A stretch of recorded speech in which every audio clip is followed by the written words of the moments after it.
Imagine waking up to find your life savings, everything you've worked for, suddenly gone without a trace. The money you counted on for your future, your family, and your dreams vanished overnight, leaving only shock and confusion in its place. Your retirement fund, once a source of comfort, is now just a number, zero. The security you felt yesterday has evaporated, replaced by fear and uncertainty about what comes next. For thousands of Enron employees and investors, this nightmare became reality in 2001. In a matter of days, their financial stability was ripped away, leaving them to pick up the pieces of shattered lives. Enron's collapse erased $74 billion in shareholder value, devastating families and shattering trust in corporate America. The ripple effects reached far beyond Wall Street, touching ordinary people in every corner of the country. Employees lost their 401ks, homes, and dreams of retirement, forced into financial hardship with no warning. Many faced foreclosure, while others watched decades of hard work disappear in an instant. The collapse wasn't just numbers on a screen. It was a human tragedy, with lives upended and futures destroyed. Families gathered around kitchen tables, struggling to make sense of the chaos and plan for an uncertain tomorrow. Enron, once hailed as an innovator and a darling of Wall Street, became a symbol of unchecked greed and deception. Its leaders promised prosperity, but delivered ruin. Its stock plummeted from over $90 to less than $1 in just months, exposing the fragility of success built on lies. The fall was swift, brutal, and left investors reeling. The scandal forced the world to question the integrity of corporate leaders and the very foundations of the market. It sparked outrage, investigations, and a demand for accountability. Enron's downfall remains a stark warning. Unchecked ambition and a lack of ethics can devastate countless lives. The lessons of Enron echo today, reminding us that trust, once broken, is not easily restored. Before the scandal that would ultimately define its legacy, Enron was a powerhouse in the American business world, a symbol of ambition and innovation that captured the imagination of Wall Street and Main Street alike. The company was born from the 1985 merger of Houston Natural Gas and InterNorth, a bold move that set the stage for rapid expansion and transformation. Under the visionary leadership of Kenneth Lay, Enron evolved from a traditional pipeline operator into a dynamic market maker, pioneering the trading of not just energy, but also innovative financial products like weather derivatives and broadband capacity. CEO Jeffrey Skilling took the reins and pushed an asset-light, trading-focused strategy, dazzling Wall Street analysts and investors with explosive, seemingly unstoppable revenue growth.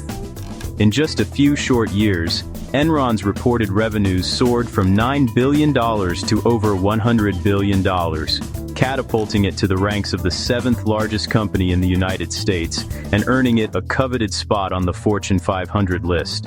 The company's aggressive, high-pressure culture demanded results at any cost, fueling a sense of arrogance, relentless ambition, and a willingness to take ever greater risks in pursuit of success.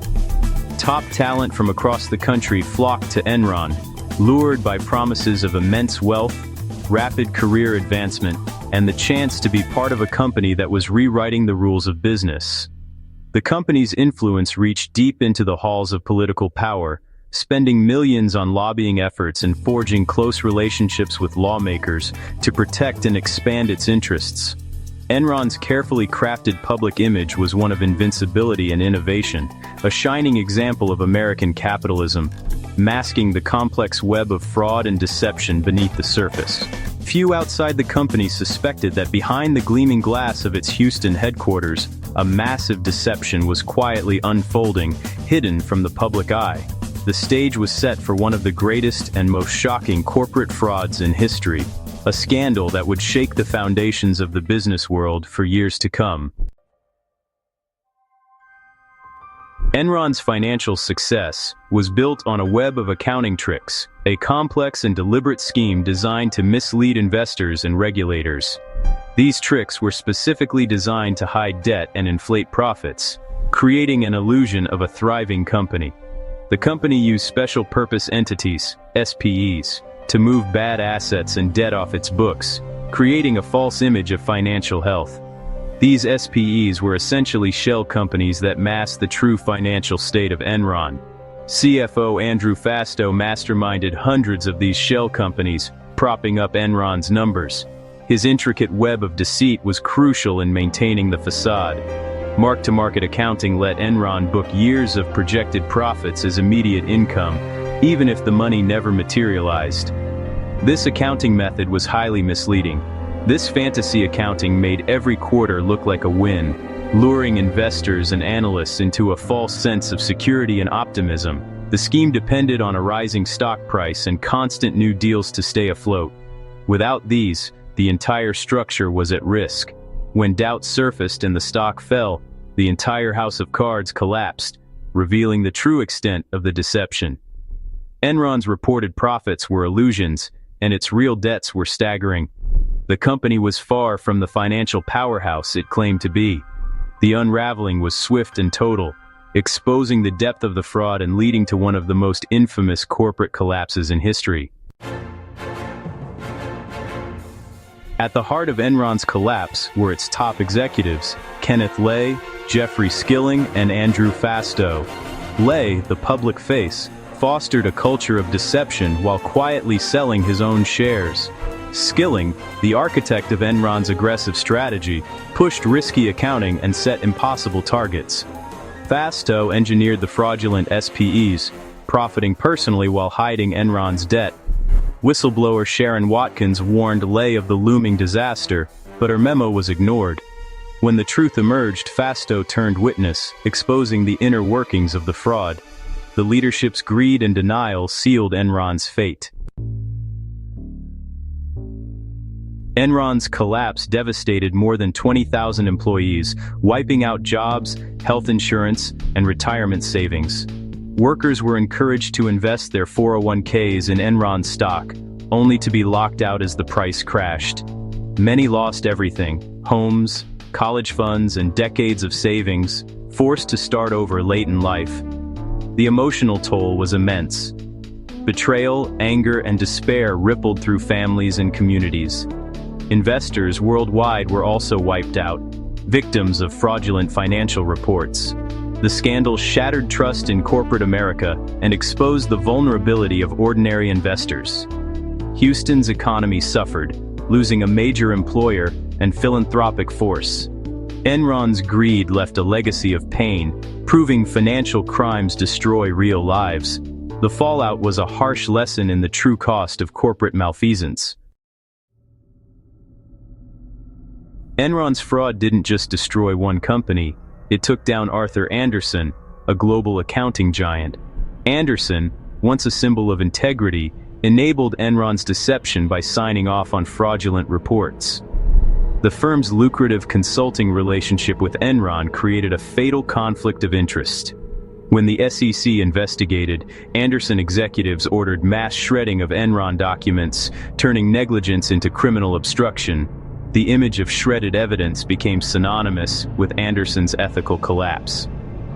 Convicted of obstruction of justice, Andersen's reputation was ruined, and clients fled. The firm dissolved within months, ending an 88-year legacy. Andersen's fall was a warning. Even the most respected institutions can be destroyed by ethical failure. The accounting world would never be the same. The Enron and WorldCom scandals triggered a crisis of confidence in American business. Congress responded with the Sarbanes-Oxley Act of 2002, the most sweeping corporate reform in decades. SOX made CEOs and CFOs personally certify financial statements, holding them criminally liable for fraud. The law created the Public Company Accounting Oversight Board to police auditors and set strict new standards. Auditors face new limits on consulting work and mandatory partner rotation to prevent conflicts of interest. Compliance costs soared, but transparency and accountability improved. SOX restored some trust in the markets, though no law can eliminate greed entirely. its legacy endures as a direct response to Enron's collapse. In 2024, Enron's ghost returned, this time as a parody. A new Enron.com appeared, complete with billboards and social media, claiming to resurrect the infamous brand. The site, created by satirists Connor Gatos and Peter McIndoe, mocked modern corporate jargon and empty promises. Labeled as parody, it lampooned the hollow language of today's corporate culture. The project highlighted how easily branding can obscure substance, or even past crimes. The fact that the Enron trademark was bought for just $275 underscored how quickly infamy fades. The parody reminded us that the lessons of Enron are still relevant in an age of corporate doublespeak. Enron's story is a permanent lesson in skepticism and vigilance. The fraud thrived because so many accepted the hype without asking tough questions. Diversification is key. Many lost everything by betting their futures on a single company. Corporate culture matters. Aggressive, unethical leadership breeds disaster. Regulations like Sarbanes-Oxley help, but greed and deception persist. Stay informed, demand transparency, and scrutinize leadership, not just numbers.